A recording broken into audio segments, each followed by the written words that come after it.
when you look at Siegfried and these other sort of earlier visions of what would be a newer and greater being, I really feel they're very heavily anthropomorphized, as are Wagner's gods and the Greek gods and so forth. And when you look forward at the kinds of AI we're going to be creating in the next decades, I think it's important to see how broad the scope of possible AI minds is going to be. So we're really at a unique position in human history now, one that I think Nietzsche vaguely foresaw and Wagner did not foresee, from what I know of. We're at a point where we're really on the verge of being able to create minds and beings that go very far beyond humanity, as far, let's say, as we are beyond chimpanzees or cockroaches or even one-celled organisms. And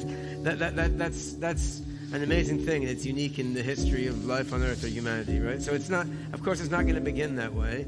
What we have now, we have what I call narrow AI systems. We have AIs that can carry out highly specific tasks and do these things better than humans can. So they can play Go better. Before long, they'll be driving a car better than any human. They can already predict stock market better, analyze DNA better than people can.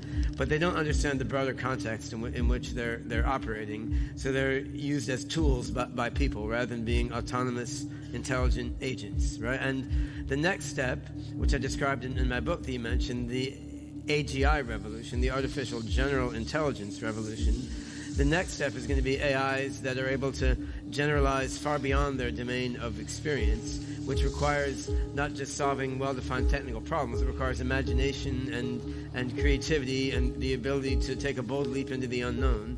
Once we have these AGI systems, then of course this will have some minor social impact, like eliminating the need for all human jobs. But additionally, these AIs will be able to do AI, right? They'll be able to design new hardware. They'll be able to write new software. They'll be able to improve their own minds. So once you have an AI which is at the level of general intelligence of, say, the people in this room, that AI will then be able to replicate itself 1 million times, because you can do that with software.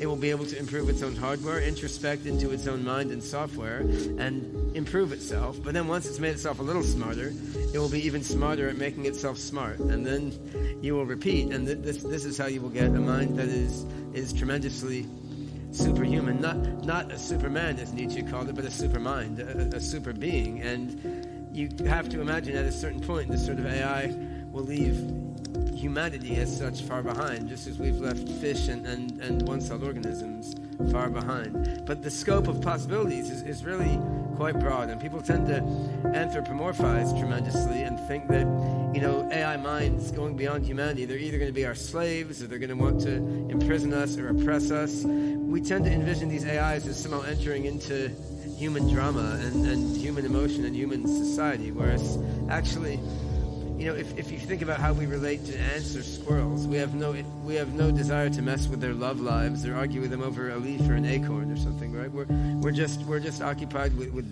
different things. So, having said that I think ultimately through recursive self-improvement, AIs are going to become tremendously more intelligent and capable than human beings in ways that no human will be able to understand without following the AI and giving up their humanity. They're also... Can I ask you a question? Certainly. Why in the world do you find this attractive? It sounds completely horrifying to me.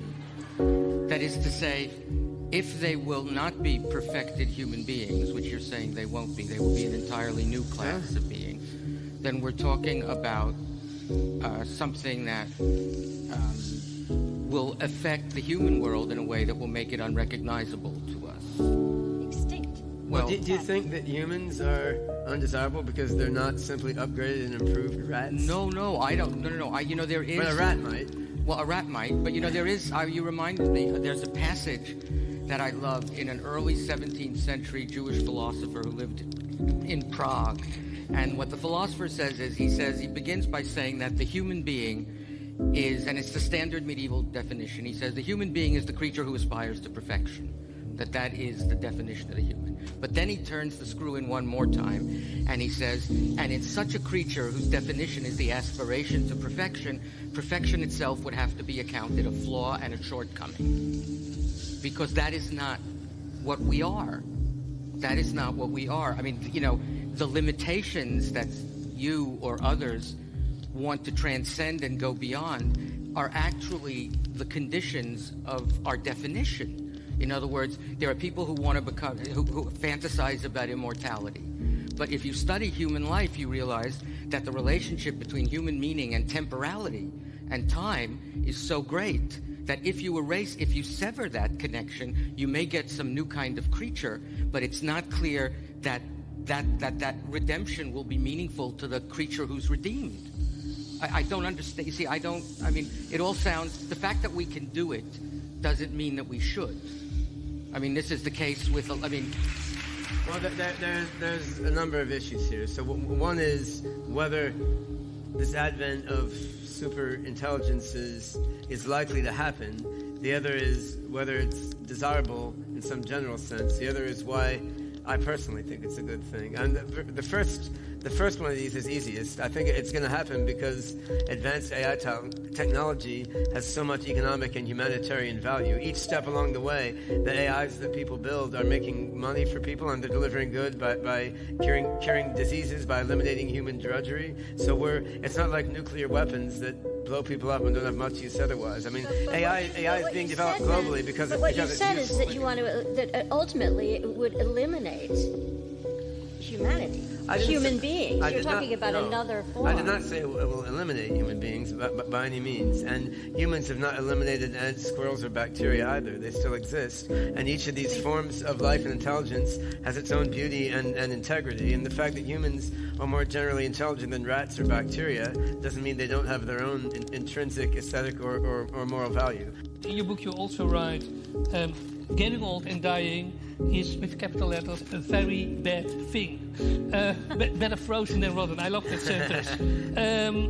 You also write, what I expect from new technology is world peace, immortality for those who want it, everybody liberated from needing to work for a living.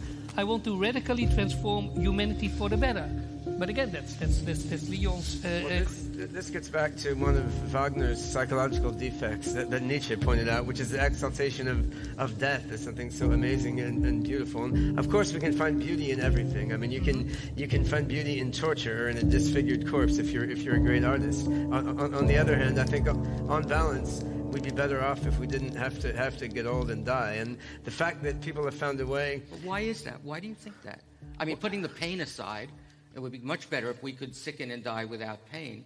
But why do you think that immortality is attractive? In fact, there's an opera, you will know it, the Macropolis case. Remember, in which it's a mystery story, and the solution to the mystery is that the heroine of the opera in the 1600s drank a potion that gave her immortal life, and she can't stand it anymore. She just can't stand it anymore. Proving things about reality by recourse to fiction is usually a poor idea. Well, hold on. What you just described, the entities and beings that you just described are at least as fictional as Elena Macropolis. I mean, that's you're imagining something.